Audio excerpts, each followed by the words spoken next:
Voilà, donc merci encore hein, pour l'invitation. Et donc, en guise d'introduction, juste parce qu'il est toujours temps encore de sortir, je ne vais pas du tout parler d'audition.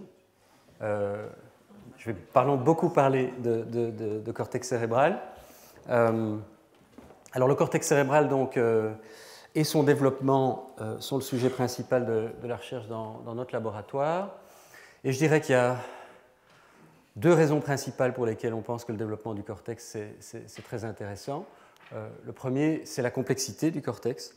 C'est-à-dire, quelque part, le cortex, c'est vraiment l'anti-modèle réductionniste par excellence, puisqu'il est, si on y réfléchit à 2 fois, il est beaucoup trop compliqué pour y comprendre quoi que ce soit. Mais si on réfléchit à 3 fois, c'est peut-être précisément pour ça qu'il est intéressant à explorer, en particulier dans la perspective de la biologie du développement. La question de base, c'est est-ce que ce sont les mêmes règles qui président à la mise en place de la structure la plus complexe du cerveau, sans doute la structure la plus complexe du monde vivant, en tout cas sur notre planète, ou bien est-ce qu'il y a des règles particulières qui ont émergé au cours de l'évolution pour permettre cette complexité, et en particulier une façon, disons, plus pragmatique de regarder cette complexité, c'est, j'espère que vous arrivez à voir le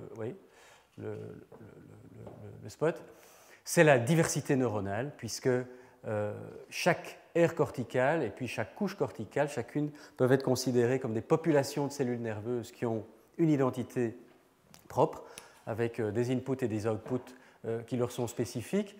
Et donc, dans l'espèce humaine, si on multiplie le nombre d'aires par le nombre de couches, on arrive à certainement plusieurs dizaines.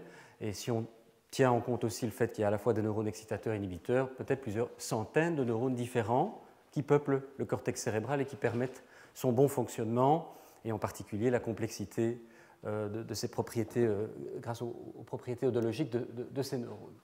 Donc c'est la première question, comment est-ce qu'on arrive à cette complexité? Et puis la deuxième question intéressante pour le cortex cérébral, c'est sa divergence, donc sur le plan du développement, c'est sa divergence, puisque même lorsque l'on compare des espèces très très proches, comme le chimpanzé et l'homme, leur cortex cérébral non seulement présente des tailles relatives très différentes, mais aussi des tailles relatives d'aires corticales, de couches corticales et de diversité neuronale.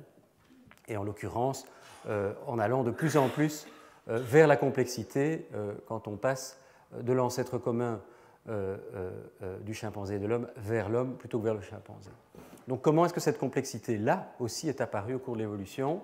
Elle est clairement apparue du fait de l'évolution des programmes développementaux du cortex cérébral. Donc ça, c'est l'autre sujet de recherche de notre labo, qui est évidemment intimement lié à celui de la recherche des mécanismes de développement de la complexité.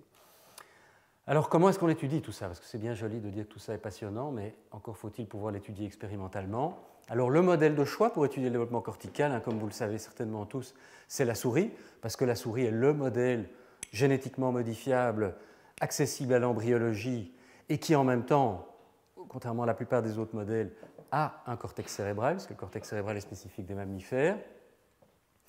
Mais bien entendu, si une des questions c'est comment est-ce qu'on en arrive au cortex humain, le modèle murin aura par définition des limites à un certain moment. Et donc même si on a appris énormément de choses, je dirais de dizaines de laboratoires différents, en particulier des 15-20 dernières années sur le développement cortical grâce à ce modèle, quelque part on reste sur sa fin pour ce qui est de comprendre les développements humains.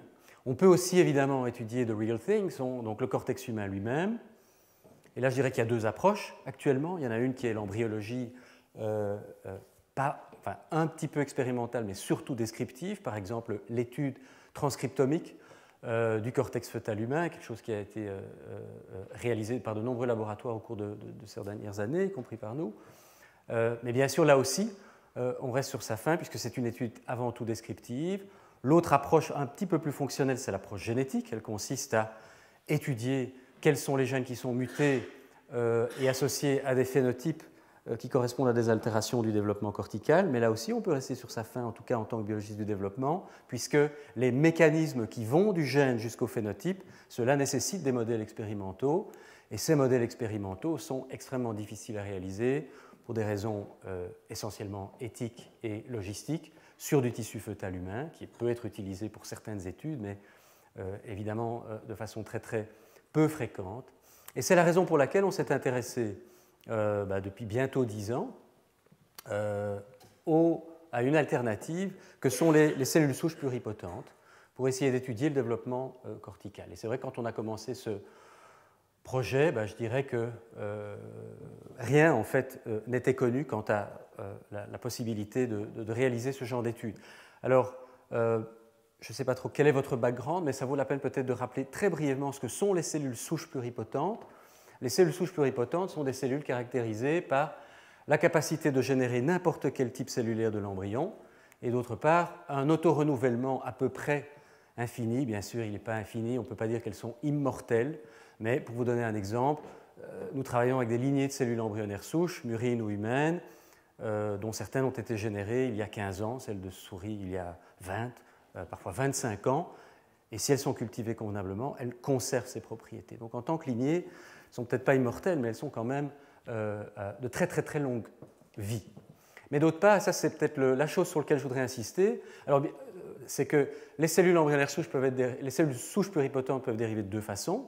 La première, la plus classique, c'est à partir d'embryons très précoces que l'on met en culture dans des conditions particulières qui vont faire que les cellules de la masse interne du blastocyste conservent leur pluripotence et en même temps acquièrent la capacité d'autorenouvellement qu'elles n'ont pas en fait dans la masse interne du blastocyste. Autre option que vous connaissez certainement aussi, c'est la reprogrammation de cellules adultes et la génération de cellules dites IPS, Induced Pluripotent Stem Cells, par la surexpression d'une série de facteurs qui en fait justement sont présents dans ces cellules embryonnaires souches dont je viens de parler. Mais dans les deux cas, que ce soit les cellules induites ou que ce soit les cellules embryonnaires, je crois que c'est important de retenir que dans les deux cas, ce sont des outils de laboratoire, des lab artifacts, dans les deux sens du terme, dans la mesure où les cellules souches embryonnaires n'existent pas dans la nature. Si elles existaient dans la nature, on ne serait pas là, puisque la masse interne du blastocyste, dès qu'elle est générée, elle va devenir un embryon et puis finalement un organisme adulte, alors que les cellules souches embryonnaires, elles, dans leurs conditions de culture, elles restent pluripotentes et elles restent indifférenciées et elles restent capables d'autorenouvellement. Je crois que c'est important à retenir pour la suite, parce que ça pose évidemment une série de questions quant à leur utilisation et la signification de ce qui peut ressortir de leur étude.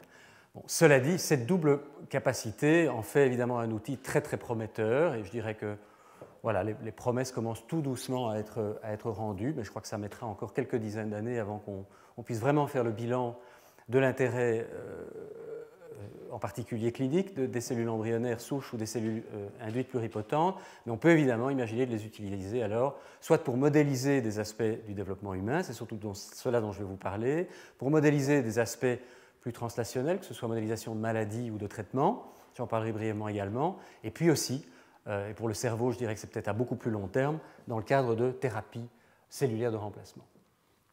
Donc la question de départ qu'on s'est posée au laboratoire, c'est comment passer de cellules souches pluripotentes à des cellules du cortex cérébral. Et la question que je viens de poser, je l'ai formulée de cette façon-là. Je n'ai pas posé la question est-ce qu'on peut générer des cellules corticales à partir de cellules pluripotentes? Parce qu'a priori, puisque ces cellules sont pluripotentes, la réponse elle est oui. Ces cellules sont capables de générer n'importe quelle cellule, dont les cellules du cortex. La question c'est comment y arriver, et comment y arriver en récapitulant les événements qui correspondent au développement in vivo, puisque l'idée, ce n'est pas nécessairement dans un premier temps de générer ces cellules pour le plaisir ou la nécessité de les générer, mais plutôt pour modéliser le développement du cerveau. Et donc, ce faisant, on a évidemment essayé et donc, je vais rapidement vous parler parce que la plupart de tout ça est publié, avec quelques données non publiées, je vais rapidement vous guider là-dedans. Comment est-ce qu'on a essayé de modéliser la corticogénèse in vitro à partir de cellules pluripotentes, à la fois de souris et humaines. Et donc, comment est-ce qu'on a essayé finalement de passer à travers toutes ces étapes très complexes du développement cérébral? Combien de cela peut être recréé dans la boîte de culture ou au-delà? C'est un peu la question qu'on s'est posée. Et c'est vrai qu'à l'époque, je dirais qu'on était vraiment en droit d'être très sceptique par rapport à la capacité de récapituler tout ça. Et ce dont je vais essayer de vous convaincre, c'est que finalement, on y parvient, peut-être pas parfaitement, mais dans une mesure que je trouve encore aujourd'hui assez surprenante d'efficacité. Alors, la façon dont on a travaillé, c'est essayer de suivre en fait et d'être guidé par les étapes précoces en particulier du développement in vivo, puisque l'idée c'était de générer un modèle de développement, Et en particulier, les étapes, elles sont indiquées ici, mais il y en a deux sur lesquelles je voudrais insister. La première, c'est que au cours du développement normal, les cellules non neurales deviennent neurales essentiellement, donc sous ce processus d'induction neurale, essentiellement dans un processus par défaut. Ça veut dire quoi? Ça veut dire que les cellules deviennent neurales en absence de facteurs extrinsèques comme les BMP, les FGF, les Wnt, etc. Et en fait, ce sont des molécules, des protéines inhibitrices de ces facteurs morphogènes qui sont les inducteurs neuraux. Ce sont des découvertes faites il y a une vingtaine d'années, notamment par Alimati Brevanlou, Doug Melton et d'autres, et qui donc ont proposé de façon très provocatrice que le tissu neural, il émerge par défaut de façon intrinsèque. C'est quelque chose qui a été très largement confirmé dans tous les modèles étudiés depuis lors. Deuxième chose qu'on sait en général un peu moins, c'est que les cellules ainsi générées, elles ont en fait une identité antérieure sur le plan régional du cerveau. Elles correspondent en fait au tissu du forebrain, du prosencéphale. Et donc c'est avec cela, donc comme si ce processus intrinsèque qui a lieu in vivo, en l'absence de facteurs extrinsèques, non seulement produit des cellules neurales, mais en fait des cellules neurales qui sont justement les cellules à l'origine, notamment en tout cas, du cortex cérébral. Et donc c'est avec cette idée très simpliste qu'on s'est dit que pour récapituler la corticogénèse à partir de cellules souches pluripotentes, il fallait réduire au maximum la complexité des conditions de culture. Donc c'est ce qu'on a fait. Donc, bon, là, je vais résumer beaucoup de travail en une dia. Ce qui se passe, c'est que quand on prend des cellules humaines ou de souris et qu'on les met en présence d'un milieu de culture qui ne contient pas de sérum, pas de morphogène extérieur, qui contient, éventuellement, des inhibiteurs de morphogènes, par exemple Noggin pour la voie BMP ou DICUP pour la voie Wnt, eh bien, on obtient une population de cellules qui sont en large majorité des cellules neurales, mais qui en plus ont une identité de prosencéphale. Et dans les cellules humaines en particulier, ça c'était tout à fait inattendu, ça a été confirmé par très nombreux laboratoires, en fait l'identité prédominante par défaut, c'est celle de progéniteur cortical et de progéniteur des neurones pyramidaux. Et ça c'est la deuxième chose qu'on a observée en fait dans la boîte de culture, dans ces conditions où on n'apporte rien aux cellules, c'est que ces progéniteurs corticaux, une fois générés, eh bien, ils sont capables, de façon séquentielle, de générer des neurones dont l'identité moléculaire correspond aux neurones des 6 couches du cortex cérébral. Donc, raison pour laquelle on a appelé ça une corticogénèse intrinsèque, ceci ne voulant pas dire que tous ces mécanismes ici sont cellulaires autonomes, mais qu'en tout cas ils sont autonomes par rapport au lignage de ces cellules et autonomes, je dirais, par rapport à la boîte de culture, puisque l'expérimentateur, lui, il observe simplement ce qui se passe. Par boutade, je dis que ce protocole il a bien marché, parce qu'on était particulièrement feignant pour ne rien mettre au point et simplement voir ce qui se passe naturellement, entre guillemets, au cours du développement. Ça, c'est le premier message important. Deuxième message important pour revenir au problème de l'évolution et de la divergence, c'est que cette même observation peut être faite chez la souris et chez l'homme, mais si l'on compare la corticogénèse chez l'homme et la souris, elles suivent des lignes de temps qui sont complètement différentes. Plus de 3 mois pour générer tous les neurones à partir de cellules humaines, de l'ordre d'une semaine à partir de cellules de souris. Et en fait, ces timings correspondent, presque miraculeusement, j'aurais envie de dire, au timing in vivo, où en gros, c'est un peu plus d'une semaine, partant de 10 jusque vers la naissance, qu'on génère l'ensemble des neurones chez la souris, dans le cortex cérébral, et c'est un peu plus de 3 mois également de neurogénèse qui a lieu in utero dans l'espèce humaine, et précédée dans les deux cas d'une période d'amplification des cellules souches, des cellules neuroépithéliales du cortex, qui est très rapide chez la souris, de l'ordre d'un jour ou deux, alors qu'elle met plus de 3 semaines dans l'espèce humaine. Donc, en fait, ce qu'on observe ici correspond donc assez fort, assez bien à ce que l'on observe in vivo, suggérant donc ce processus intrinsèque qui génère finalement quand même quelque chose de relativement compliqué, avec ces neurones correspondant aux différentes couches, suivent un programme qui est néanmoins spécifique d'espèce et qui suit un timing bien précis et qui a certainement, donc qui pose évidemment la question de quels sont ces mécanismes intrinsèques. Dernière chose sur laquelle je voudrais insister, on génère sur le plan des neurones dont les marqueurs moléculaires correspondent aux 6 couches, mais ces neurones ne sont pas établis en couches. Il n'y a pas de cytoarchitecture dans ce modèle. D'accord ? Donc, par rapport à, vous avez certainement entendu parler de ce qu'on appelle aujourd'hui les organoïdes, dans lequel il y a un certain niveau de cytoarchitecture. Dans ce modèle réductionniste-ci, tout est en 2D, en 2 dimensions, Et je dirais que c'est assez intéressant sur le plan de la biologie du développement parce que ça suggère qu'en tout cas une partie de la complexité et de la diversité neuronale ne nécessite pas cette cytoarchitecture. La cytoarchitecture est cependant très nécessaire pour d'autres aspects, mais on a ici une espèce de vision par l'absurde d'un développement simpliste, dirait-on, et réductionniste, pour faire plus chic, du développement cortical.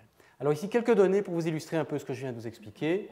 Première donnée, c'est la comparaison entre cellules humaines et souris de cette phase de prolifération des progéniteurs avant de générer des neurones. Vous voyez ici chez la souris, qu'en 3 semaines, 20 jours de culture, l'essentiel de la boîte de culture est rempli des neurones corticaux qui ont été générés.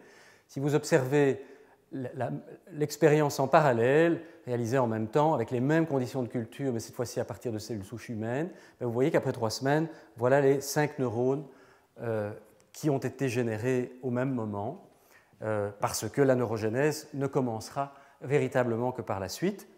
Donc, c'est une façon de vous illustrer à quel point les deux systèmes sont comparables, mais selon une ligne de temps différente, et fort intrinsèque, puisque lorsque l'on mélange des cellules humaines et de souris dans la même boîte de culture, c'est ce que vous voyez ici, et qu'on les laisse 3 semaines ensemble, eh bien vous voyez que les cellules vertes qui sont humaines sont négatives pour ce marqueur rouge neuronal, et les cellules qui ne sont pas vertes, qui sont murines, elles sont à peu près toutes positives pour le marqueur neuronal.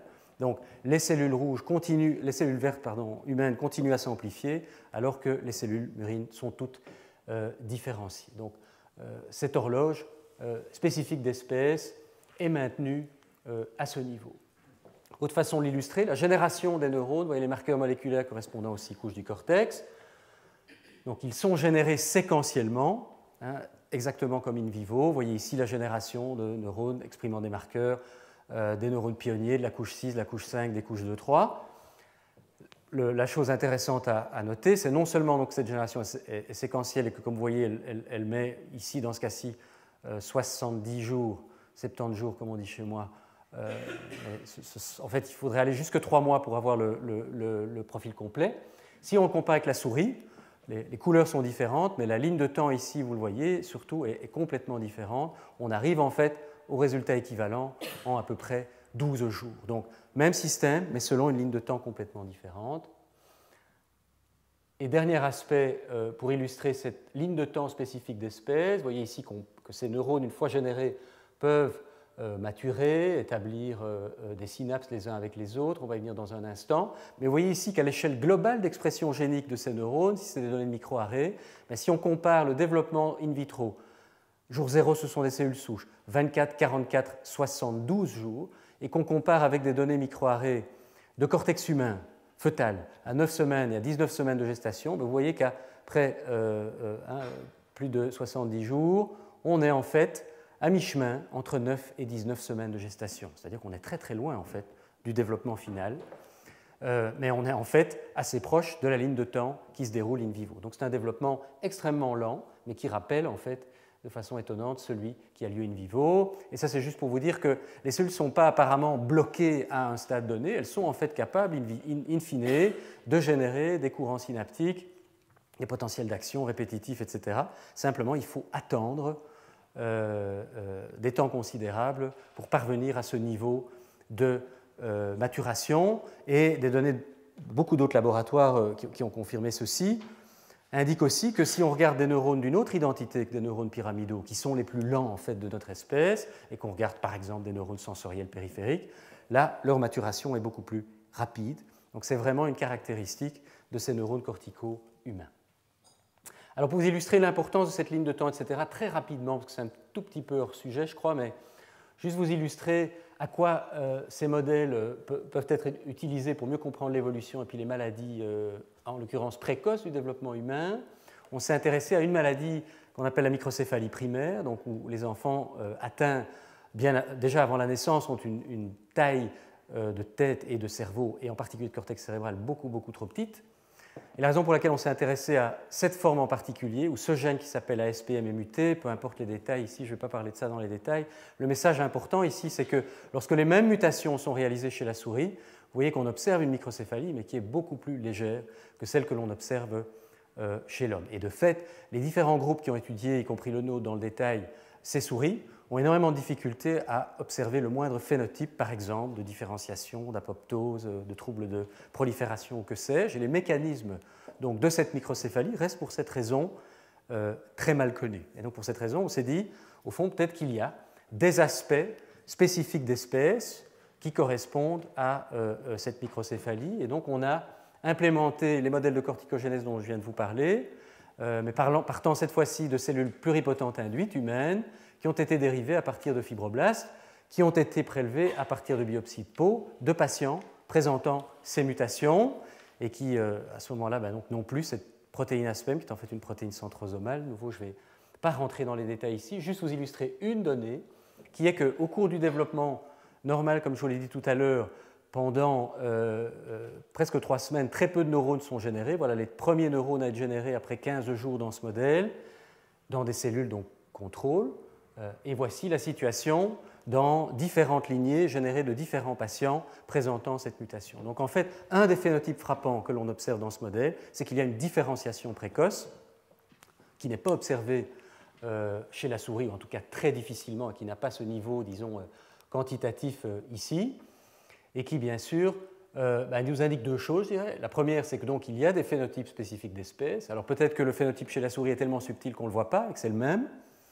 Et en fait, c'est ce qu'on pense, parce que les cellules que nous voyons ici, donc ce sont ces cellules qui s'amplifient, ces cellules neuroépithéliales, avant de générer des neurones. Et donc je vous ai dit tout à l'heure qu'elles s'amplifiaient pendant près de 3 semaines dans l'espèce humaine, seulement pendant 1 jour ou 2 chez la souris. Donc si ce sont ces cellules-là qui sont atteintes en particulier par la mutation d'ASPEM, il est logique de penser que dans une espèce où cette amplification est plus importante, le phénotype final est plus important. Donc ce qu'on pense, c'est un modèle pour l'instant, on a encore beaucoup de travail à réaliser, les mécanismes aussi sous-jacents, je ne vais pas rentrer dans les détails, mais donc on a l'ensemble de ces déficits très précoces qui ont pour étape ou pour résultat final cette taille du cerveau beaucoup trop petite. Donc ceci, c'est peut-être pour vous illustrer, parce que je crois que c'est juste un premier exemple comme ça, que ces modèles, qui ne vont jamais remplacer les modèles animaux, bien sûr, je crois que la souris reste absolument essentielle pour comprendre le développement cérébral et plein d'autres choses, mais c'est un complément intéressant pour ce genre de cas d'espèces qui ouvre peut-être une fenêtre sur une compréhension de l'évolution.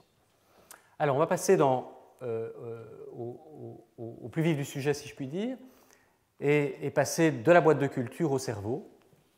Et donc, pourquoi est-ce qu'on est passé au cerveau? Tout simplement parce que dans la boîte de culture, même si on génère un certain degré de complexité, de diversité cellulaire, l'étude de la connectivité est virtuellement impossible, notamment parce qu'il n'y a pas de cytoarchitecture. Et donc, c'est la raison pour laquelle on s'est lancé dans des expériences de transplantation et on a bénéficié à cet égard, donc il y a déjà pas mal d'années, de l'aide et de la collaboration de Hassan Gaillard, professeur à l'Université de Poitiers, qui est bien renommé dans le domaine de la transplantation des cellules corticales, que je connaissais par ailleurs et à qui on a proposé de jouer avec nous dans notre labo, mais cette fois-ci pas avec des cellules embryonnaires corticales, mais avec des cellules générées dans la boîte de culture. Je vais vous résumer un petit peu les premières choses que l'on a trouvées en faisant ça. Bon, donc on différencie dans la boîte de culture les neurones corticaux, on les transplante, et puis voilà, ça marche entre guillemets. Donc on génère des neurones pyramidaux intégrés ici, et ceci, ce sont des expériences chez la souris, et on observe des neurones qui ressemblent assez bien à des neurones pyramidaux matures après 3-4 semaines, ce qui correspond à la période de maturation des neurones endogènes. Ces neurones sont marqués à la GFP, on peut suivre leur projection. Donc, ça, je pense que vous êtes familier avec ça. On peut suivre leur projection, ce qui a l'intérêt de pouvoir indiquer finalement quelle est leur identité d'air, puisque les neurones de couche 2, 3, 4, 5, 6 ne vont pas aller aux mêmes endroits dans le cerveau, et aussi, de couche, et les identités d'air aussi, puisque le cortex visuel ou auditif, par exemple, ne vont pas projeter dans les mêmes structures cérébrales.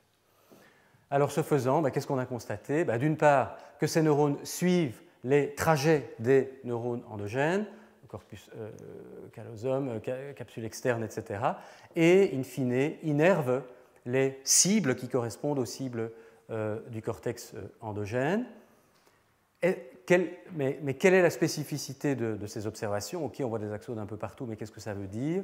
Et donc, pour l'étudier plus en détail, une des expériences que l'on a faites, c'est de greffer à des temps différents, après différenciation, dans des souris, ici en l'occurrence des souris néonatales, des nouveau-nés souriceaux, en faisant l'hypothèse que puisque les neurones sont générés séquentiellement, en prenant les progéniteurs à des moments différents, on va générer des neurones d'identité différentes qui vont avoir des profils de projection différents. Typiquement, les neurones de la couche 6 vont aller dans le thalamus, les neurones de la couche 5 devraient aller dans le mésencéphale ou la moelle épinière, les neurones des couches superficielles rester dans le cortex. Et bien, c'est ce qu'on observe. Donc, si on prend des cultures très précoces, ici jour 12 par exemple, et bien, l'essentiel de leur projection va être thalamique, comme les premiers neurones générés, et ainsi de suite. Si on prend les plus tardifs, vous voyez que là, on a un enrichissement des projections cortico-corticales, et entre les deux, ici, un enrichissement vers les projections vers le mésencéphale, lorsque l'on prend des cultures à mi-chemin, si je puis dire. Donc, suggérant que le temps qui passe dans la boîte de culture, comme on le suppose in vivo, a un réel impact sur l'identité finale de ces cellules, jusque y compris leur projection dans le cerveau. Ça, c'est pour ce qui est des couches. Alors, pour ce qui est des aires, ben là, on a eu une petite surprise, et dont je dirais même encore aujourd'hui, on n'a sans doute pas l'interprétation finale, mais les données, en tout cas, elles sont là. C'est que lorsque l'on examine où les neurones essentiellement vont préférentiellement dans le cerveau, ben en fait, ici je résume très fort les données, mais elles vont essentiellement dans les régions visuelles du cortex, dans les parties du cerveau qui correspondent aux cibles du cortex visuel, par exemple cortex visuel contralatéral, corps genouillés latéraux et ventraux, colliculus supérieur. Et voilà, ici vous voyez les quantifications, on ne va pas rentrer dans les détails, mais ceci pour dire que ce n'est pas juste un truc comme ça, mais c'est quelque chose qu'on observe maintenant depuis de nombreuses années dans tous les modèles qu'on étudie. Les cellules dérivées dans la boîte de culture semblent avoir, sur le plan de leur projection, une identité de cortex occipital, et pas seulement sur le plan de leur... Donc voilà, hein, et ceci, même si on les transplante dans le cortex moteur, elles ne sont pas respécifiées en cortex moteur, elles vont projeter dans les cibles du cortex visuel. Et ceci est vrai pour leur projection, mais en fait, ceci est vrai dans la boîte de culture et par la suite aussi au niveau moléculaire. Donc, si on regarde des marqueurs, comme par exemple ici les facteurs de transcription COOP-TF1 et 2, qui sont préférentiellement exprimés dans le cortex occipital in vivo, eh bien, ils sont essentiellement présents dans tous les progéniteurs avant la transplantation. Donc, ce qui veut dire qu'au niveau moléculaire, ces cellules ressemblent surtout à du cortex occipital, et puis quand on les transplante également, suggérant, c'est un peu provocateur évidemment, qu'une partie, en tout cas de l'identité d'air, eh bien, elle peut émerger in vitro sans influence du reste du cerveau. Et vous connaissez certainement, hein, il y a de très nombreux laboratoires qui ont travaillé là-dessus, en particulier au cours des 10-15 dernières années. Il y a de nombreux mécanismes à la fois intrinsèques et extrinsèques qui font que les aires corticales deviennent ce qu'elles sont à partir de la table rase du primordium cortical. Ici, on vient avec une donnée eh bien, où, par défaut, entre guillemets, des cellules souches pluripotentes générant des cellules corticales, ces cellules corticales vont adopter essentiellement une identité limbique et visuelle, en fait, mais donc essentiellement occipitale. Alors, ça ne nous dit pas comment les aires corticales se développent in vivo, mais ça nous montre en tout cas que par défaut, elles peuvent devenir quelque chose d'assez compliqué in vitro. Et ça, je crois que c'est une leçon intéressante. Et vous allez voir dans un instant que ça a des applications directes. Donc, c'est je ne sais pas si vous êtes censé m'interrompre, si vous avez des questions, ou bien tout ça vient à la suite. C'est un peu l'impression. EMX2 est exprimé spontanément. Comment ? EMX2 également, oui, oui, tout à fait. Et donc, puisque tu me permets de faire une pause dans mon truc, de façon assez intéressante, on a examiné, je n'ai pas les données ici malheureusement, mais la cinétique d'apparition de marqueurs du cortex cérébral génériques, on va dire, comme EMX1 par exemple, et de marqueurs de cortex occipital comme EMX2 ou les COOP-TF. Et en fait, on a fait ça surtout chez la souris, ils apparaissent le même jour. Donc comme si quand on génère les cellules corticales, elles ont déjà cette identité occipitale. Donc ce qui est assez intéressant sur le plan biologique, même si on peut arguer, je suis prêt à l'accepter, que c'est un artefact de laboratoire, en attendant c'est ce qu'on observe. Sur le plan pratique, évidemment, ça pose un problème, et qui est que jusqu'à présent, tous nos efforts pour changer l'identité de ces cellules, pour devenir motrices, par exemple frontales, se sont révélés très difficiles, parce qu'on doit modifier leur identité de cellules corticales, mais sans les rendre non corticales. Donc, par exemple, on peut leur rajouter des facteurs FG, F8 ou inhiber la voie Wnt, mais si ce n'est que si on fait ça, ou rajouter, ou inhiber la voie Wnt, oui, mais si ce n'est que si on fait ça, on peut changer leur identité, et là-dessus, elles perdent le MX1, par exemple. Donc ça, c'est... et de nouveau, on n'est pas les seuls à avoir fait ces observations. Lorenz Studer, par exemple, a des observations non publiées du même genre, donc qui suggère que dans cette voie par défaut, ces cellules ont essentiellement une identité occipitale. Ça répond à ta question. Il n'y en a pas d'autres. Tout est clair. Comment? À l'heure actuelle, on ne sait pas préparer les cellules pour qu'après transplantation, elles viennent dans une autre ère. Alors, on essaye ça avec beaucoup d'acharnement, mais pour faire simple, je dirais non. Même avec Paxis? Comment? Même avec Paxis, mais même avec Paxis, parce que... Oui, donc ça, c'est le truc qu'on n'a pas essayé. On a peut-être été... voilà, j'ai peut-être été trop... On aurait peut-être dû le faire, on ne l'a pas fait, c'est de surexprimer des facteurs de transcription plutôt que des morphogènes. On pourrait penser à Paxis, on pourrait penser à BCL6, on pourrait penser à d'autres facteurs. On ne l'a pas essayé. On l'a pas essayé. Donc ça reste un challenge dans le domaine. Donc il y a plein de groupes qui essayent de faire ça, bien entendu. Dans la littérature, il existe des articles qui montrent des projections frontales. Moi, mon interprétation. Donc, il y a un truc peut-être intéressant à discuter très rapidement de ce point de vue-là. Enfin, je ne sais pas si on a le temps de digresser là-dessus, si ça vous intéresse. Et ça me permet d'ailleurs de revenir sur des données que moi j'ai toujours trouvées très inspirantes, de nouveau de Hassan et Gaillard, donc qui sont des études du siècle dernier, mais qui restent d'une grande actualité, je pense. Et où donc ce que Afi avait fait, c'est toujours en rapport avec votre question. Elle a fait des greffes hétérotopiques où elle prend soit du cortex embryonnaire frontal, soit occipital, et elle va le greffer soit dans du cortex frontal, soit occipital, et poser la question du devenir de ces transplants. Okay, un peu comme les expériences encore plus anciennes de Sue McConnell sur les aires corticales, pour ceux qui connaissent. Et donc, qu'est-ce qu'elle a observé? Ben que si on prend donc, ici c'est l'expérience chez le rat, des rats E16, on met du frontal dans du frontal, ça projette comme du frontal. Bon, ça c'est juste pour montrer que la greffe fonctionne. Mais si on met du frontal, pardon, si on met de l'occipital dans du frontal, eh bien, en l'occurrence,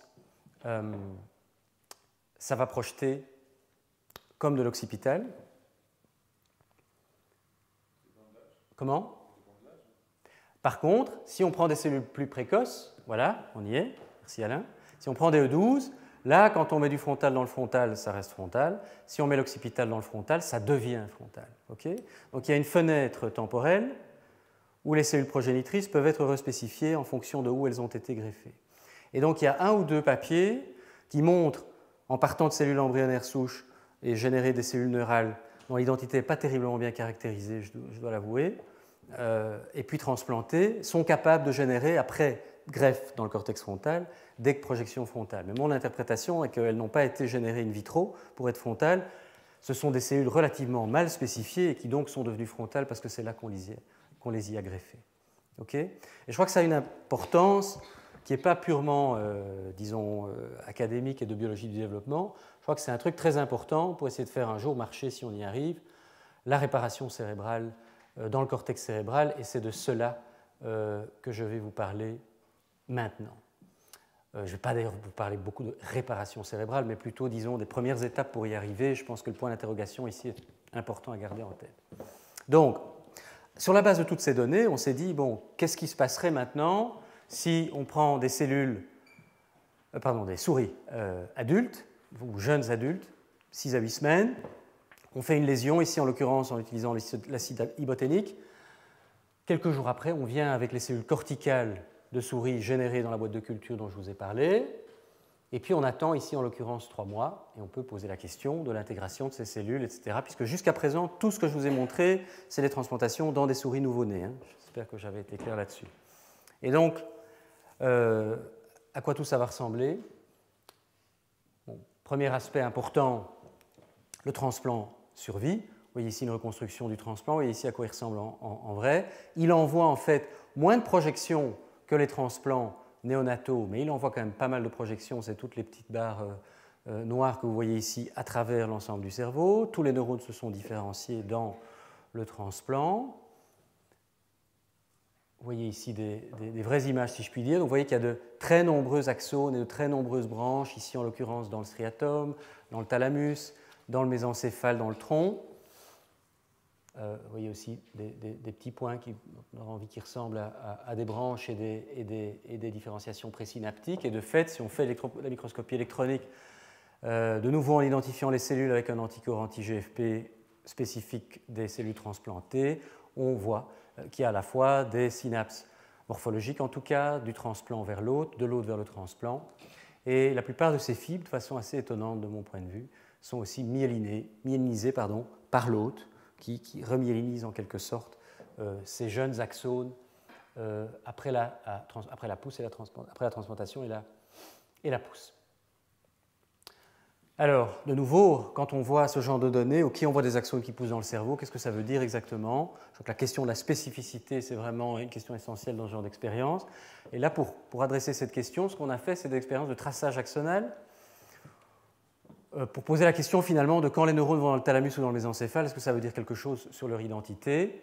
Et on a essayé en fait de tester dans quelle mesure les projections de ces neurones transplantés, le type de projection est, ici en l'occurrence, correspondant à l'identité de couche, donc allant soit chez le thalamus, soit au thalamus qui correspond à la couche 6, soit dans le mésencéphale qui correspond essentiellement à la couche 5, est-ce que c'est corrélé avec des marqueurs moléculaires d'identité d'air? Ici, en l'occurrence, un marqueur qui s'appelle C-type 2, qui est spécifique surtout des neurones de la couche 5, FOXP2, surtout des neurones de la couche 6.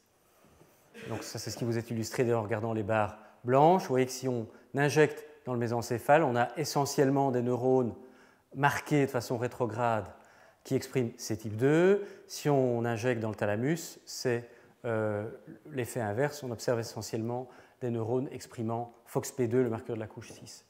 Pardon, c'est là le blanc qu'il faut regarder. Si on regarde maintenant la même expérience dans des cellules transplantées, dans des souris transplantées, excusez-moi, et qu'on regarde dans le transplant, vous voyez ici les vraies données, avec des cellules transplantées, l'expression de marqueurs et l'expression, enfin ou plutôt la présence de marqueurs rétrogrades, et vous voyez qu'on observe en fait le même pattern. Donc, préférentiellement, les neurones transplantés qui ont été dans les encéphales expriment ces types 2, ceux qui vont dans le thalamus expriment FOXP2.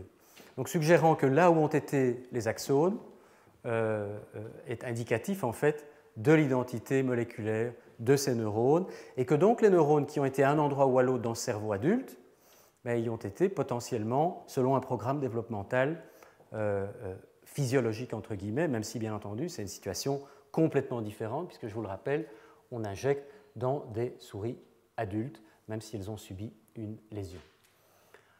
Autre question de la spécificité, c'est la question de la spécificité d'air de nouveau. Et donc, comme je vous l'ai dit, par défaut, a priori, on s'attend à ce que ces cellules aient une identité d'air occipitale. Et de fait, c'est ce qu'on observe, y compris après transplantation. Vous voyez ici d'autres gènes, on voit MX2 ici, on en a parlé tout à l'heure, BCL6, SP8.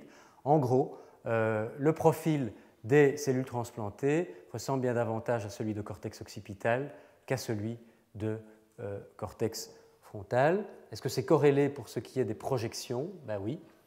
Et donc, je ne vais pas vous bombarder avec toutes ces données, c'est un peu difficile et indigeste, mais prenons simplement comme exemple les profils dans des noyaux du thalamus.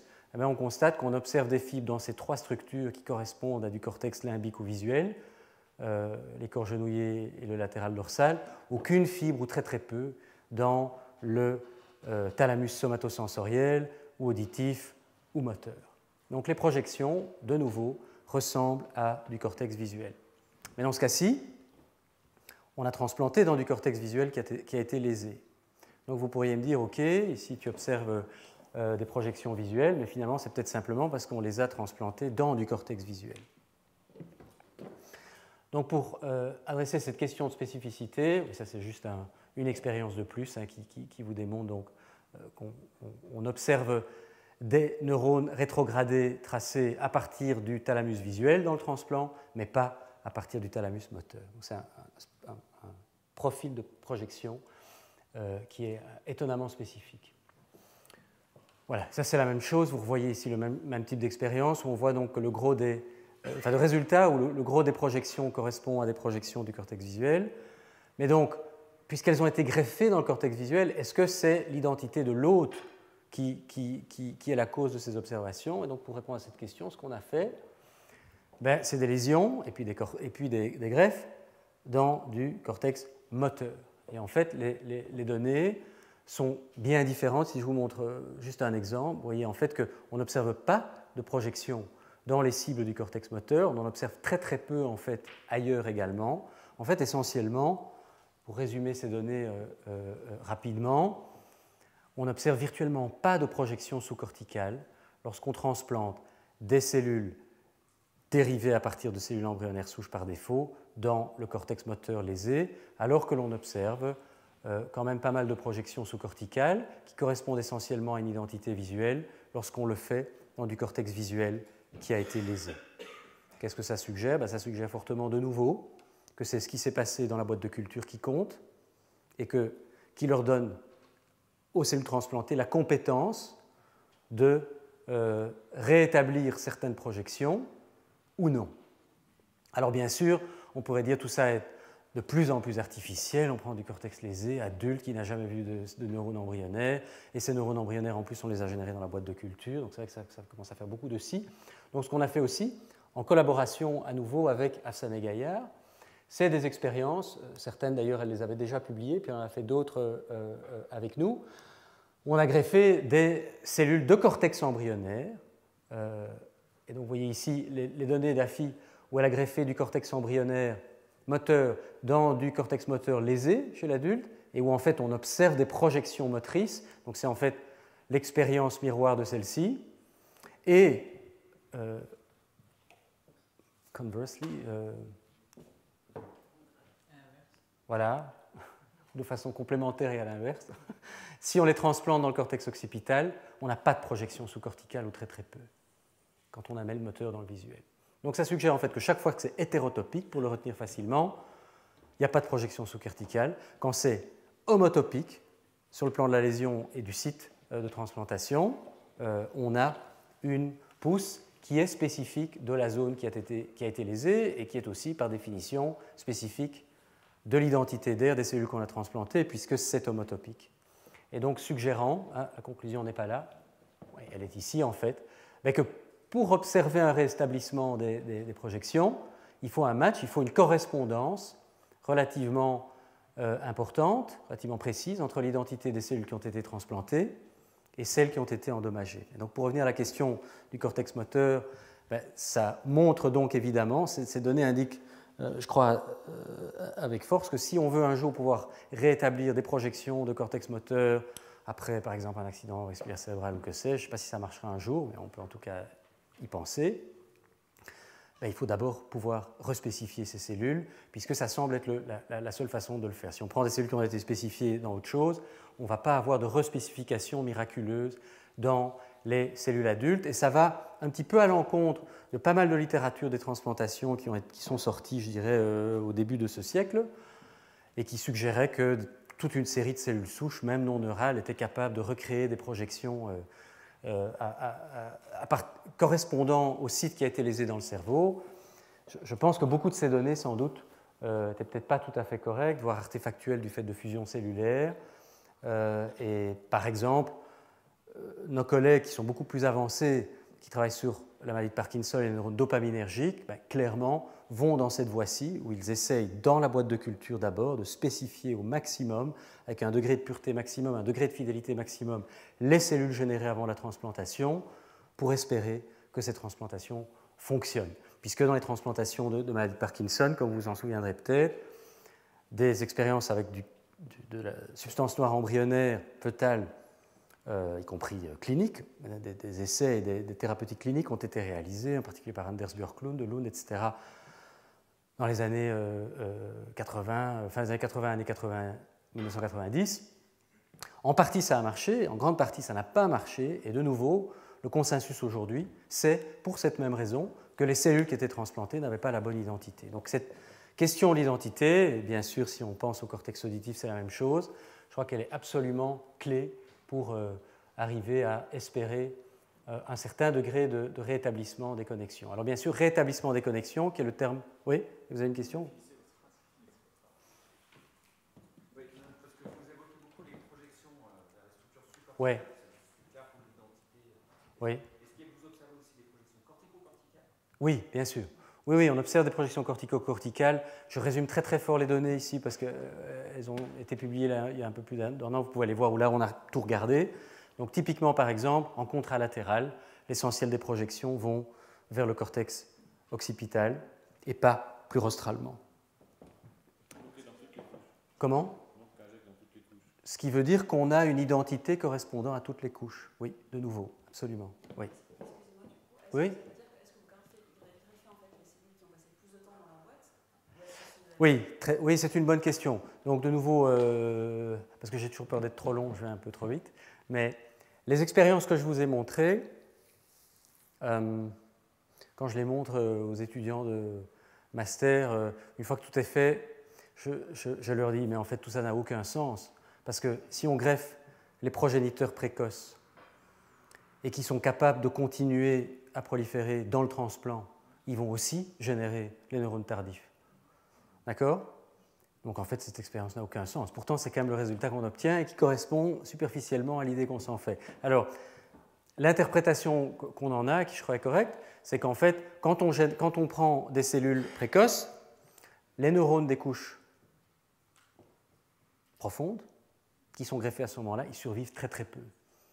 Et ce qui reste, en fait, c'est des neurones, ce sont des progéniteurs qui correspondent en fait aux progéniteurs tardifs qui vont générer surtout des neurones des couches superficielles.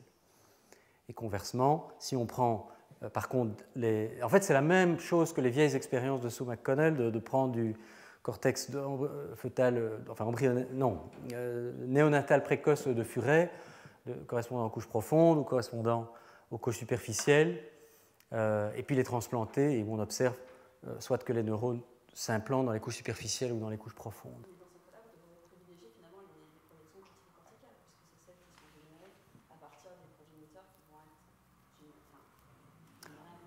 En effet, et en fait, c'est ce qu'on observe. Donc, en fait, il y a plus de projections cortico-corticales que sous-corticales. Voilà. Maintenant, on pourrait le voir d'une autre façon et se dire, évidemment qu'il y a plus de cortico-corticales, parce que c'est quand même beaucoup plus facile pour ces transplants d'envoyer des axones dans le corps calleux que de descendre. Enfin, a priori, moi, si j'étais un axone, capsule interne, pédoncule, etc., c'est long, quoi. C'est long et compliqué. Voilà. D'ailleurs, quand vous regardez la littérature, la plupart des expériences de transplantation, il y a toujours un peu des axones dans le corps calleux. Enfin, je crois que c'est une zone permissive. Voilà. Donc, c'est pour ça que je n'insiste pas trop sur la signification réelle de ça, parce que je ne suis pas tout à fait sûr. Mais, pour en revenir à votre question, oui, en ciblant le timing des cellules, ça a un impact sur le type d'identité de couche, mais néanmoins, si on prend des cellules précoces, je dirais au bon timing, on arrive à la fois à avoir des neurones précoces et des neurones tardifs qui arrivent par la suite. Je n'aurai pas le temps de le montrer, mais dans les transplantations de cellules humaines, dont je vais parler dans un instant, c'est encore plus frappant, puisque là, on transplante des progéniteurs. C'est très difficile de transplanter des neurones parce qu'ils meurent. Et là, en fait, c'est 2 mois, 50-60 jours après la transplantation que les neurones superficiels sont générés et vont se mettre à faire pousser des axones, alors que les neurones précoces, des couches profondes, ont déjà été générés depuis 2 mois. OK? Je ne sais pas si ça répond à la question. Donc, alors, dernier petit aspect.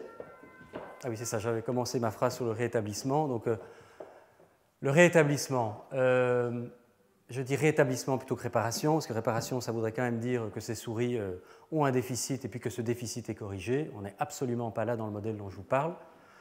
Par contre, on réétablit des projections qui n'étaient plus là. Et donc, ce qu'on a aussi réalisé, ici en l'occurrence, en collaboration avec Marianne Benoît-Marant, également de Poitiers, c'est l'expérience dont je suis le premier à admettre qu'elles sont, je dirais, une toute première étape dans la caractérisation fonctionnelle de ces neurones. Et maintenant, on essaie d'aller beaucoup plus loin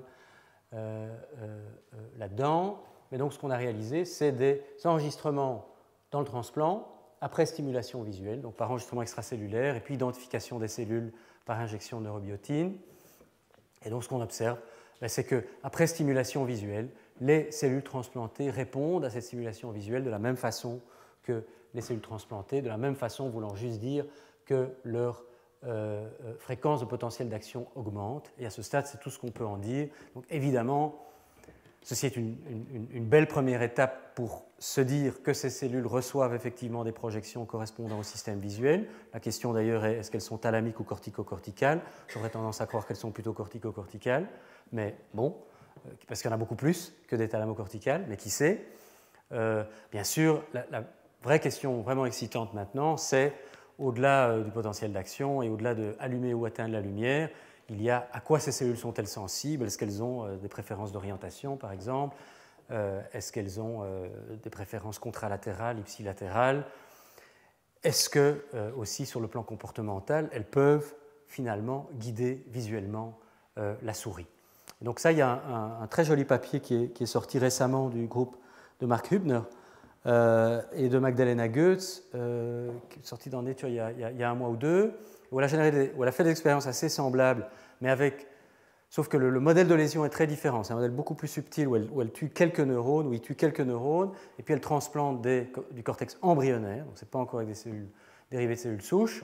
Mais par contre, donc Mark Hübner étant un expert de la physiologie du cortex visuel, ils ont pu faire, avec de l'imagerie calcique en particulier, in vivo, la démonstration que les cellules transplantées ont en gros les propriétés électrophysiologiques des cellules hôtes. Bien sûr, il reste pas mal de cellules hôtes, mais les nouvelles cellules, quand on regarde leurs signaux GCAM, en réponse par exemple à la préférence d'orientation, ipsilatérale, contralatérale, etc., ont l'air de se comporter comme les cellules hôtes. Donc ça va quand même dans le même sens, c'est très encourageant pour nous, et on collabore d'ailleurs maintenant avec eux dans l'espoir, avec les cellules embryonnaires dérivées de cellules souches humaines, corticales dérivées de cellules souches humaines, d'aller donc à un niveau supérieur de la caractérisation physiologique, disons, de ces cellules. Donc tout ça pour dire que je crois qu'on en est à une preuve de principe, on est par contre loin encore de la réparation. Maintenant, ça c'est pour rester prudent. D'un autre côté, vous auriez dit à un biologiste du développement neural lambda comme moi, il y a 10 ans, que ceci allait marcher. J'aurais dit, c'est pas possible, le développement, ça s'arrête à la naissance ou quelques jours après, et chez l'adulte, il ne se passe plus rien. Ben, ceci indique quand même qu'il peut se passer pas mal de choses. Ça, je crois que c'est une leçon très intéressante et sur laquelle je vais pouvoir revenir maintenant également en vous parlant du dernier chapitre, si je puis dire, et qui sont nos efforts pour modéliser les aspects plus tardifs du développement cortical humain en utilisant la même approche de transplantation, mais cette fois-ci avec des cellules corticales humaines générées dans la boîte de culture. Donc le schéma, le modus operandi est le même. Dans la boîte de culture, on part de cellules souches pluripotentes humaines, on les différencie en cellules corticales, on les transplante dans des souriceaux nouveau-nés, ici en l'occurrence d'une souche sévèrement immunodéprimée, ils n'ont plus de lymphocyte B, lymphocyte T, donc ils ne vont pas rejeter le greffon, c'est absolument essentiel. Donc l'idée, c'est qu'on va obtenir des chimères. Ces chimères, jusqu'à quel point sont-elles chimériques? C'est ce que je vais vous montrer maintenant. Au départ, on s'est dit que ces chimères étaient finalement peut-être pas si terribles que ça, parce qu'en regardant, par exemple, ici 3 mois après la transplantation, 3 semaines après la transplantation, vous voyez que les neurones transplantés, ils ne ressemblent pas à grand-chose, à peine à des neurones en migration, leurs dendrites sont extrêmement simples, quelques axones sont retrouvés en sous-cortical, mais de nouveau, il n'y a pas beaucoup de foule au balcon. Première interprétation de ces données, quand on transplante ces cellules corticales humaines, soit elles n'ont pas été spécifiées suffisamment in vitro, soit elles sont dans un environnement, en l'occurrence un cerveau de souris, qui est tellement artificiel qu'elles sont bloquées finalement dans ce processus aberrant. Autre possibilité, ces neurones humains suivent la ligne de temps qui est propre à leur espèce, et donc quand on regarde après 3 semaines, évidemment on n'a que quelques axones et quelques dendrites et pas grand-chose d'autre. Et donc vous aurez compris qu'évidemment la bonne réponse c'est la deuxième. Parce que si on est suffisamment patient et qu'on regarde par exemple 6 mois après la transplantation, voilà à quoi ressemblent les cibles sous-corticales. Il y a cette fois-ci plein d'axones humains très branchés qui ont l'air beaucoup plus matures. Tout ça peut être quantifié, je ne vais pas rentrer dans les détails, mais c'est juste pour vous illustrer que, de nouveau, ce ne sont pas les meilleurs cas qu'on a trouvés, mais c'est vraiment quelque chose de robuste qu'on observe dans à peu près tous les animaux. Et d'autre part, ça c'est peut-être le plus frappant, en tout cas le plus joli pour ce qui est des dendrites. Voilà les dendrites après 3 semaines, après 2 mois, après 6 mois, après 9 mois. Donc ce n'est qu'après 9 mois, finalement, on peut commencer à se dire que les dendrites de certains des neurones transplantés commencent à ressembler aux dendrites de neurones pyramidaux matures. Vous vous souviendrez que je vous en ai montré un qui ressemblait très fort à ça, d'une cellule de souris. C'était après 3 semaines. Donc je crois que c'est une illustration donc que le profil, plus exactement que la vitesse de maturation des neurones, non seulement est spécifique d'espèce, mais qu'elle semble en fait fort intrinsèque de la cellule, puisque on est ici dans un cortex d'une espèce, et ce neurone suit l'horloge de son espèce à lui. Et je crois que c'est important de suivre cette courbe, parce que je crois que c'est, même si ce n'est pas définitif, on peut continuer à dire que tout ça est lent simplement parce que c'est artificiel, mais de nouveau c'est frappant évidemment que la timeline est semblable à celle qu'on pourrait observer in vivo. Et de fait, ce n'est qu'après ces nombreux mois qu'on commence à observer le long de ces dendrites, comme vous le voyez ici, des épines dendritiques suggérant fortement une synaptogénèse, en l'occurrence avec l'autre, puisque de l'autre côté des épines, on ne voit pas de GFP, donc c'est a priori des synapses de l'autre. Et ça, on a pu le démontrer par électrophysiologie. Donc si on prépare des tranches à partir de telles souris, et que l'on réalise des expériences de patch-clan dans de tels neurones identifiés par la GFP, et qu'ici, en l'occurrence, cette expérience, on stimule à distance dans la tranche, a priori essentiellement des neurones de souris, eh bien, on va stimuler les neurones humains, donc suggérant qu'il y a en tout cas au moins une synapse entre les neurones hôtes et le neurone transplanté, mais qu'en même temps, donc, cette maturation suit cet aspect lent. Alors, pourquoi j'insiste tout le temps sur cette lenteur? On va se dire qu'est-ce que ça a si d'intéressant que ce développement soit lent?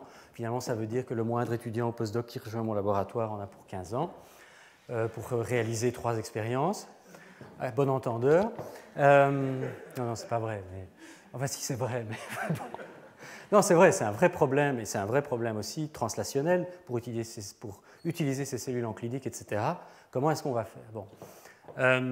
Mais néanmoins, pour revenir à notre dada, on va dire, et à l'évolution du cerveau humain, je crois que ça rappelle quelque chose de très intéressant, que moi-même je ne connaissais pas finalement il y a quelques années, et qui est la notion de néothénie de synapse. La néothénie, c'est quoi? C'est la rétention de traits juvéniles dans un organisme qui est plus mature, et en l'occurrence, à la fois des études anatomiques et des études transcriptomiques, en comparant le cortex préfrontal humain et le cortex préfrontal de chimpanzé, ont montré de façon, je trouve, assez convaincante que le développement des synapses est profondément retardé, profondément néothénique dans notre espèce, d'une façon qui n'est pas expliquée, on va dire, par la durée de gestation, la durée de maturation du reste du corps ou la longévité de l'individu, puisque le gros des synapses est généré et le pruning s'est également déroulé après quelques mois chez le chimpanzé et qu'il met plus de 15 ans dans notre espèce. Oui.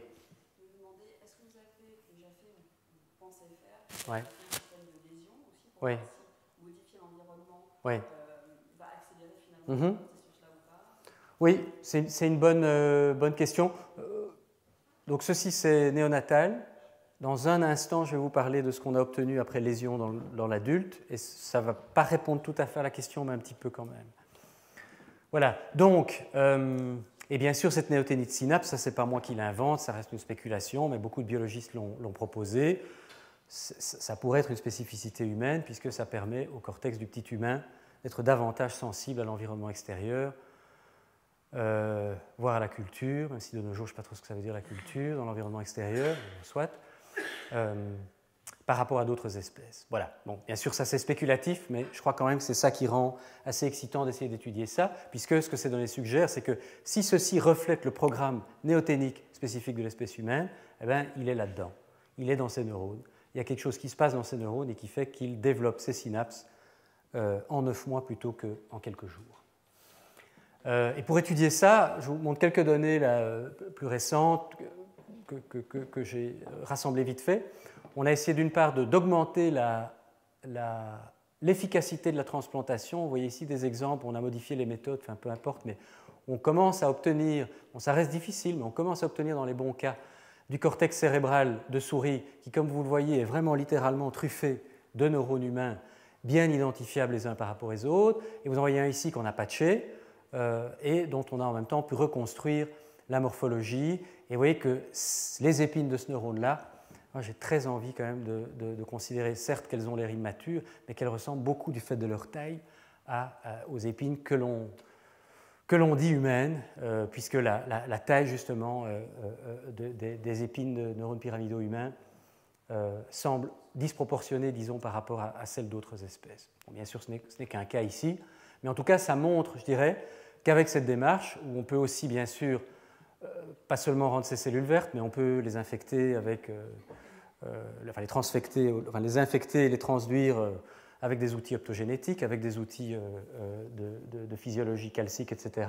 On peut commencer à poser maintenant la question des propriétés physiologiques de ces cellules et aussi des cellules qui sont autour et qui pourquoi pas, pourraient elles aussi avoir été influencées par la présence au long cours, puisqu'on est à 8 mois, ici c'est des souris de 8 mois, au long cours de ces neurones encore en développement. Et ceci, c'est juste voilà, pour vous dire que ce système devient maintenant, je crois, assez robuste pour qu'on puisse commencer à faire de la biologie. Donc ici, c'est une expérience toute simple, où on a fait toute une série de constantes, simplement des propriétés intrinsèques des neurones. Et en gros, ici, c'est de plus en plus immature et on va de plus en plus vers le mature ici. Vous voyez en gris et en noir les données de souris, donc où les neurones juvéniles enregistrés sont dans cette aire. Et puis, à mesure qu'ils deviennent adultes, par exemple, leur résistance diminue. Et vous voyez les données des neurones humains à 5 mois et à 9 mois post-transplantation. Donc vous voyez la même tendance, mais cela dit, même après 9-10 mois, on n'est pas encore à l'équivalent des neurones adultes. Je trouve que ces données sont encourageantes parce qu'elles montrent bien qu'il y a un shift. Et donc ces neurones n'ont pas l'air bloqués dans un stade de maturation fonctionnelle particulier et suivent finalement la même tendance que les neurones hôtes. Et ici, en l'occurrence, on regarde quand même des propriétés qui sont déjà beaucoup plus fonctionnelles. Donc on est en train de regarder maintenant d'autres choses comme les courants synaptiques, la capacité à générer de la LTP, etc. Et voir dans quelle mesure. Comment ? Ah oui, bien sûr, la souris vieillit. Oui, heureusement pour elle. Que dis-tu ? Ah, je pense qu'on devrait inventer une technique pour reprendre ces neurones et les mettre dans une jeune souris pour arriver à... Absolument. Donc, ça, c'est très clair que les profils électrophysiologiques, que ce soit dans notre labo ou d'autres labos, de neurones les plus matures obtenus, restent, quand on les montre à n'importe quel électrophysiologiste habitué à la souris ou au rat, très immatures. C'est très clair. Oui. Vous disiez tout à l'heure, on pourrait se poser la question en clinique, comment on va faire, mais Ouais. la question bête, c'est se dire, et si on mettait des neurones de souris dans un cerveau humain ? Oui. Alors, peut-être pas dans un cerveau humain, mais est-ce qu'on pourrait imaginer dans un cerveau de primate lésé mettre des neurones d'une espèce Plus rapide. Ouais. Ouais. C'est une excellente suggestion. Voilà, vous n'êtes pas le premier à la faire, on aimerait bien faire cette expérience. Le problème, c'est qu'il faut avoir des primates à transplanter sous la main, ce qui n'est pas facile. On s'est dit on pourrait faire souris-rat, mais cela dit, la maturation n'est pas très différente. Mais il y a des gens qui sont amusés à faire ça, cela dit, par rapport à la longévité des neurones, puisque si je me souviens bien, oui, les rats vivent plus vieux, et donc par exemple, les cellules de Purkinje dégénèrent plus vite chez la souris, avec l'âge, et si on les transplante chez le rat, elles dégénèrent moins vite. C'est un papier comme ça. Donc on pourrait imaginer sur le plan développemental une expérience équivalente. Il faut qu'on trouve le bon modèle. Le furet peut-être. Souris chez le furet par exemple pourrait être une façon intéressante de le faire et de voir dans quelle mesure on arrive à quelque chose. Ouais. Et quid des inhibiteurs ? Des inhibiteurs de ? Des neurones inhibiteurs. Ok, Inhibiteurs. bien sûr, oui. Donc c'est vrai qu'on est très très très pyramidocentrique ici. On peut générer les neurones inhibiteurs, les interneurones, dans la boîte de culture. Ce qu'il faut savoir, c'est que c'est beaucoup plus difficile à faire que les neurones pyramidaux, parce que ce n'est pas strictement par défaut. Il faut rajouter en fait des morphogènes ventralisateurs, Sonic Hedgehog par exemple. Et de nouveau, c'est le même problème que pour faire du cortex frontal. Il faut mettre la bonne dose au bon moment pour ne pas transformer ces cellules en quelque chose qui n'a rien à voir. Donc il y a deux groupes en particulier qui sont vraiment très très avancés par rapport à nous là-dedans. Le groupe d'Arnold Kriegstein et celui de Lorenz Studer et Stuart Anderson. Mais même dans ce cas-là, ils doivent faxer les cellules avec des rapporteurs génétiques pour enrichir. Mais cela dit, pour revenir à votre question, ils ont transplanté les neurones. Ils n'ont pas autant de manip que nous, mais ils en ont quelques-unes. Et ces neurones sont super néoténiques et sont en fait encore plus lents que les neurones pyramidaux, ce qui est attendu des interneurones humains. c'est-à-dire que les profils électrophysiologiques qui sont parvenus à obtenir, après 6 mois, 9 mois, sont vraiment extrêmement immatures, même par rapport aux pyramidaux humains. Voilà. Une des questions intéressantes, évidemment, par rapport aux interneurones, une des raisons pour lesquelles on aimerait bien faire ça d'ailleurs, mais je pense qu'ils sont en train de le faire aussi, donc c'est toujours un peu difficile, mais c'est que, comme vous le savez, les périodes critiques sont bien sûr dépendantes des neurones pyramidaux, ça c'est clair, puisque c'est quand même eux qui font le gros du business, mais néanmoins, sous un contrôle en amont des interneurones, il y a plein de très belles expériences chez le rongeur de chiffres de période critique avec les interneurones de souris. Donc il y a une vraie question intéressante et qui est est-ce que si on en transplante suffisamment, la période critique du cortex visuel pourrait devenir, entre guillemets, humaine en mettant suffisamment d'interneurones humains dedans. Voilà. Mais donc là, la difficulté, c'est d'avoir suffisamment de neurones. Par contre, c'est plus facile de les avoir dans le cortex, puisque ces neurones ont des propriétés migratoires qui sont infiniment plus riches que celles des pyramidaux, et donc voilà, donc in fine, ces manips vont peut-être mieux marcher finalement que celles qu'on fait. Voilà, mais ça reste ouvert aujourd'hui. Mais c'est clair que c'est une question tout à fait fascinante. Voilà, donc, illustration de l'annéothélie fonctionnelle. Et donc,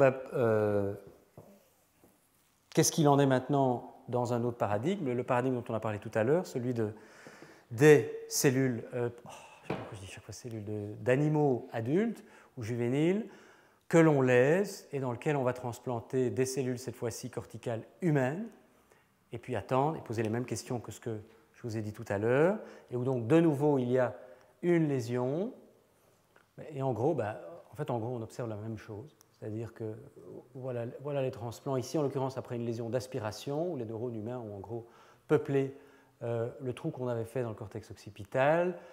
Ces neurones présentent un certain nombre de marqueurs de différenciation canonique. Ils envoient plein d'axones. On est 6 mois post-transplantation. Et donc, je crois que ça répond en partie à la question que vous posiez tout à l'heure. Parce qu'à ma grande surprise, on voit à peu près autant d'axones. En tout cas, on voit aussi rapidement la pousse axonale dans ce cortex adulte après transplantation, après 8 semaines, qu'après transplantation à la naissance. Alors qu'à la naissance, on pourrait se dire une partie quand même du cerveau reste permissif / instructif à la croissance d'une série d'axones qui sont encore en train de pousser. À 8 semaines, il ne reste plus grand-chose. De nouveau, la lésion est absolument nécessaire. S'il n'y a pas de lésion, il n'y a pas de pousse axonale, mais la vitesse de croissance est peut-être bien la même. Oui ? C'est difficile à évaluer, mais est-ce que vous observez une différence en termes de taux de survie et d'intégration Chez l'adulte lésé, Oui, entre les néonatales et les adultes lésés, les cellules transplantées. oui, c'est effectivement difficile à évaluer. Ça marche un peu moins bien dans l'adulte lésé, mais il y a d'autres trucs. Je veux dire, la lésion elle-même et l'anesthésie fait qu'on perd des animaux plus facilement que chez le nouveau-né, où en gros c'est beaucoup plus standardisé. Voilà, il y a peut-être d'autres raisons que purement biologiques, disons. Mais globalement, le taux de succès est assez équivalent. C'est 3/4, 4/5 des animaux. Ah oui, non, je ne parlais pas d'animaux, je parlais des cellules transplantées. Mm-hmm. Le taux de survie des cellules que vous transplantez. Ah, combien de cellules? Ok, oui. Alors ça c'est encore plus difficile à évaluer. Je n'ai pas d'idée. Parce que finalement, en particulier les cellules humaines, comme j'ai dit, ce sont essentiellement des progéniteurs qu'on transplante. Ils restent actifs mitotiques pendant 2-3 mois, et puis ils s'arrêtent. Donc à 6 mois, il n'y a plus de progéniteurs. Donc ce n'est pas des tumeurs, mais néanmoins, voilà, on continue à avoir des cellules. Donc c'est très difficile d'évaluer quel est le taux de mort cellulaire, etc. Tout ce que je dirais, c'est qu'il y a relativement peu de pertes dans les semaines qui suivent. Donc en tout cas, dans les semaines qui suivent, il n'y a pas une mort cellulaire massive, ça je pense qu'on l'aurait vu. Par contre, peut-être que dans le jour de la transplantation, là, il doit y avoir un tri quand même des cellules qui sont capables de rester et puis d'autres qui n'y parviennent pas. Mais quantitativement, je n'ai aucune idée de ce que ça représente. OK ? Quel est le profil de ces projections ? Eh bien, même chose que ce que je vous ai montré pour les cellules de souris.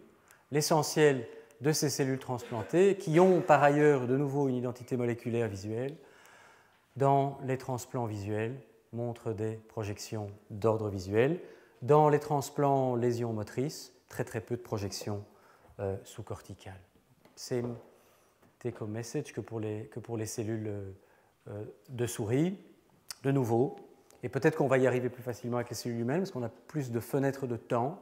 L'un des défis maintenant, c'est de changer l'identité d'air des cellules avant transplantation, et puis de voir ce qu'elles sont capables de donner. Ces cellules sont-elles fonctionnelles?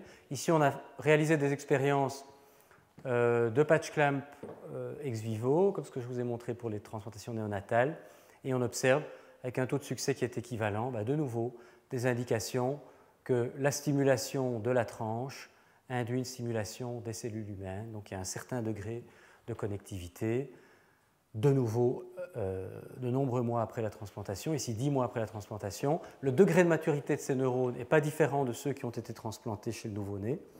Donc de nouveau, c'est comme si cette horloge était assez insensible aux conditions de transplantation.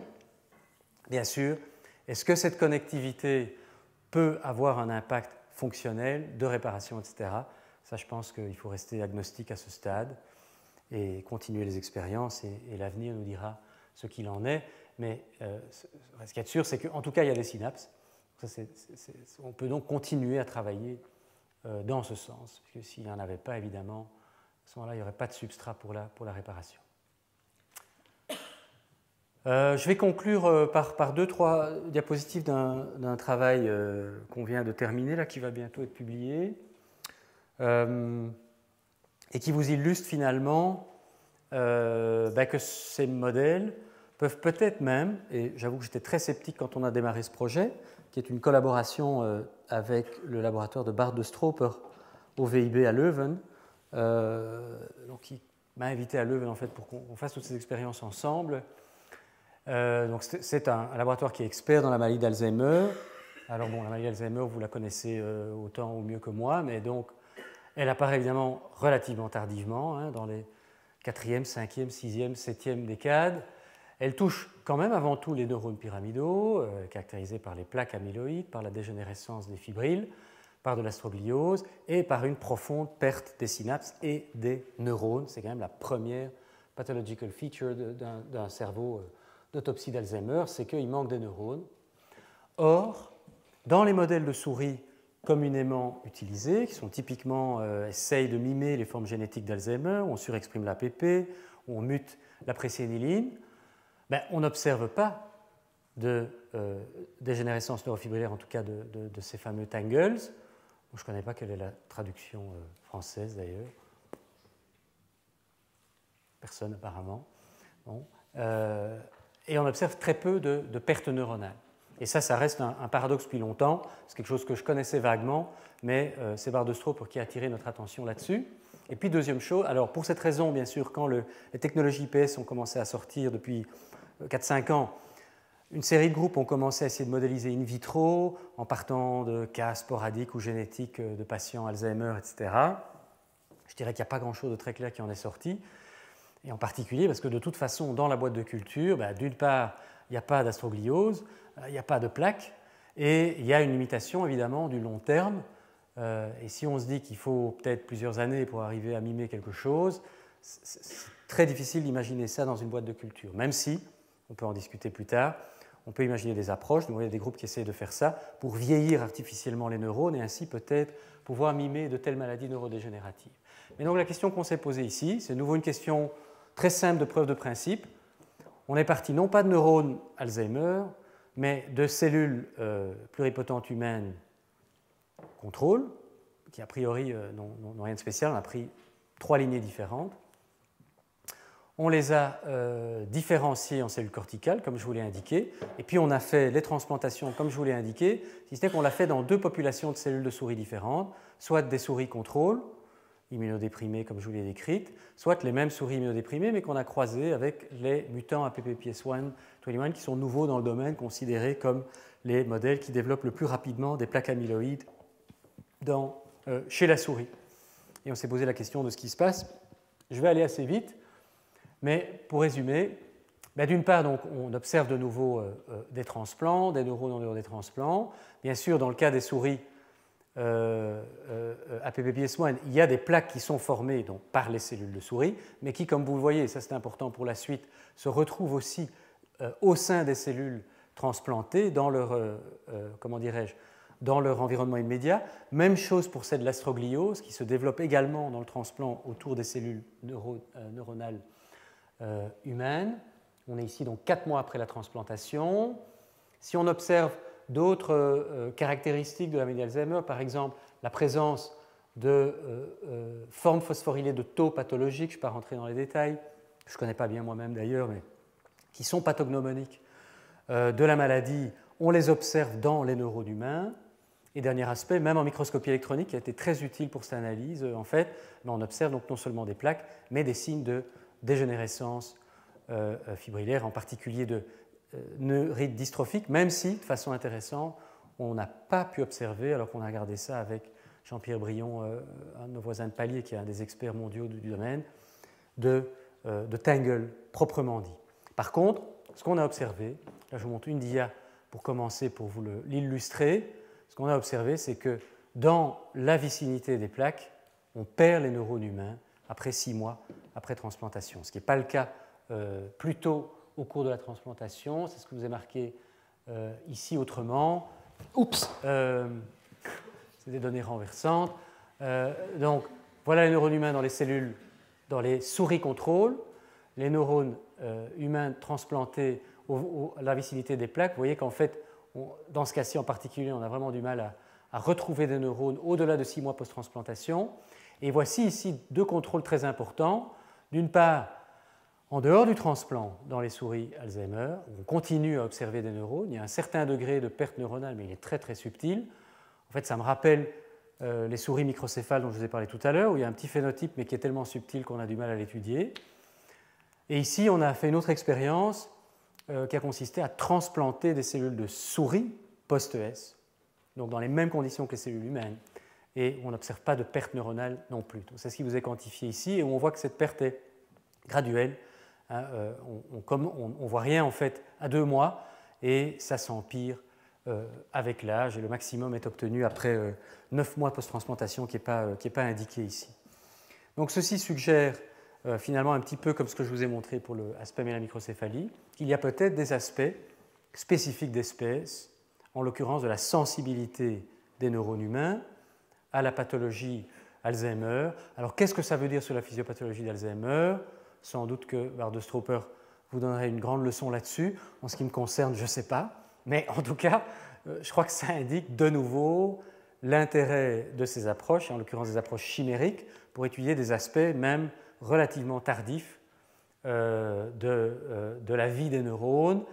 Bien sûr, de nouveau, on peut arguer que tout ceci est très artificiel, que ces neurones sont encore en développement, puisque je vous ai dit qu'à ce stade-là, ils sont encore très immatures. Donc, qu'est-ce que c'est que pour une maladie d'Alzheimer où on regarde des neurones qui sont en train de faire leurs synapses?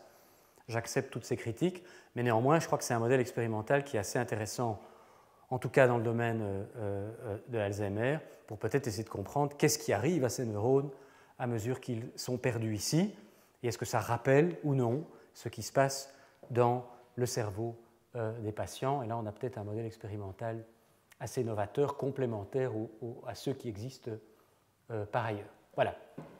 Donc, je vais arrêter là et donc conclure et vous rappeler donc que j'espère vous avoir convaincu qu'à partir de cellules souches pluripotentes, humaines ou de souris, on peut récapituler une partie, en tout cas, des aspects temporels et régionaux du développement du cortex.